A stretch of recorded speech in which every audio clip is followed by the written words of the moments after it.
নমস্কাৰ।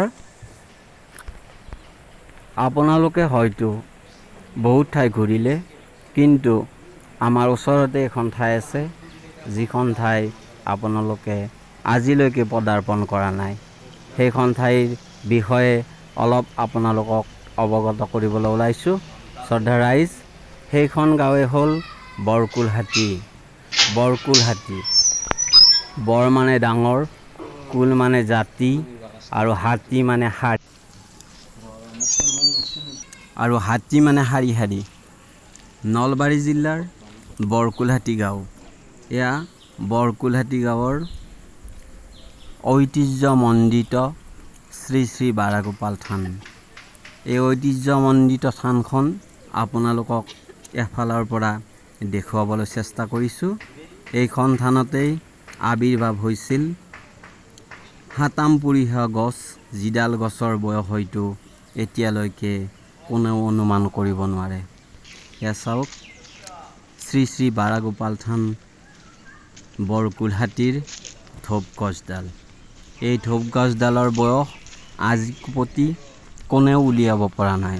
শ্ৰদ্ধাৰ ৰাইজ, এয়া আপোনালোকক এফালৰ পৰা মই দেখুৱাবলৈ চেষ্টা কৰিছোঁ। এইডালে এডাল গছ, যিডাল গছৰ বয়স আমাৰ হাতামপুৰীয়াও আজিলৈকে ক'ব পৰা নাই। যিখন থানৰ মহিমা অপাৰ, আপোনালোকে ইয়াত এবাৰ আহিলেই গম পাব। যিখন থানত যিটো বস্তু মানস কৰে, সেইটো এতিয়ালৈকে সকলোৰে পক্ষে ফলি আছে। ইয়াৰ প্ৰাকৃতিক সৌন্দৰ্য এয়া আপোনালোকক দেখুৱাইছোঁ। বৰকুলহাটী গাঁৱৰ প্ৰাকৃতিক সৌন্দৰ্য। শ্ৰী শ্ৰী বাৰাগোপাল থানৰ এই ধূপগছডালৰ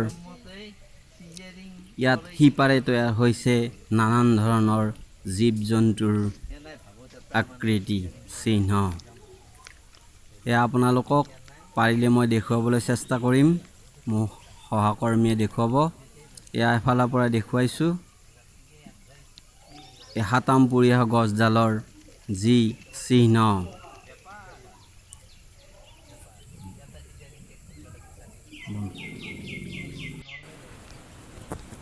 শ্ৰদ্ধা ৰাইজ, এয়া আমাৰ বৰকুলহাটী গাঁৱৰ এয়া ধূপগছডালৰ নিচেই কাষতে বৰপুখুৰী। এই বৰপুখুৰীটোৰ মাটিকালি 8.5 বিঘা।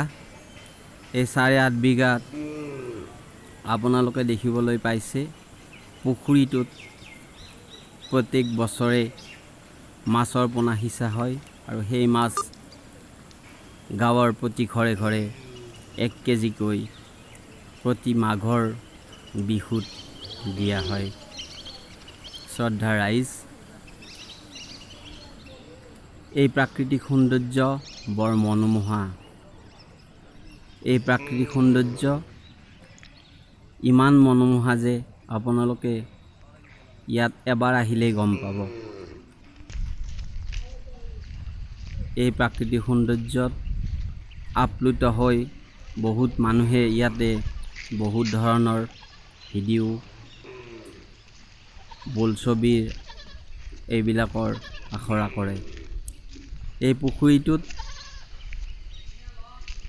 প্ৰতি 12 মাহে নানান ধৰণৰ ৰং বিৰঙৰ পৰিভ্ৰমী চৰাই ইয়ালৈ আগমন ঘটে।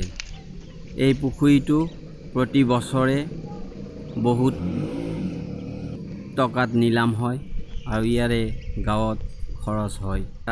লক্ষ্য কৰক, এইটো অক্টোপাছ, এই খৰফেটি সাপ সিপাৰে তৈয়াৰী হৈছে। এইটো কোনো যাদুগৰৰ হাতৰ পৰশ নহয়, এই গছৰ সিপাৰে তৈয়াৰী হৈছে। ইয়াত নিশ্চয় ভগৱানৰ কিবা অপাৰ মহিমা আছে। এয়া আপোনালোকক দেখিবলৈ চেষ্টা কৰিছোঁ।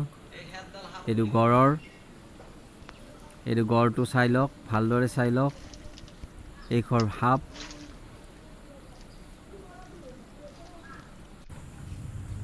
এই গছডালৰ ভিতৰৰ দৃশ্য দেখুৱাইছোঁ। এই গছডাল এবাৰ আপোনাৰ চুৱা লাগি ইয়াত জুই জ্বলি উঠিছিল আৰু অগ্নি নিৰ্বাপক বাহিনীৰ দ্বাৰা আমি জুই নুমাবলৈ চেষ্টা কৰোঁ।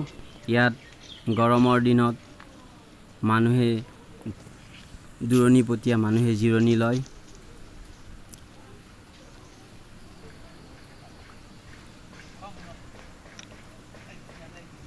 ইয়াৰ ভিতৰৰ দৃশ্য দেখুৱাবলৈ চেষ্টা কৰিছোঁ। এইডালে এডাল গছ, যিডাল গছৰ মহিমা অপাৰ। এয়া চাই লওক, ইয়াৰ ভিতৰৰ দৃশ্য।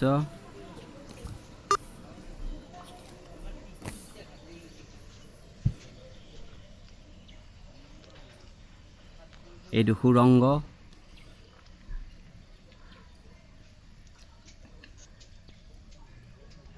ইয়াৰ ভিতৰৰ দৃশ্য।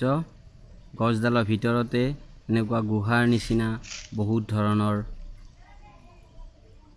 দেখিবলৈ পাইছে আপোনালোকে। এইটো শিৱ মন্দিৰ।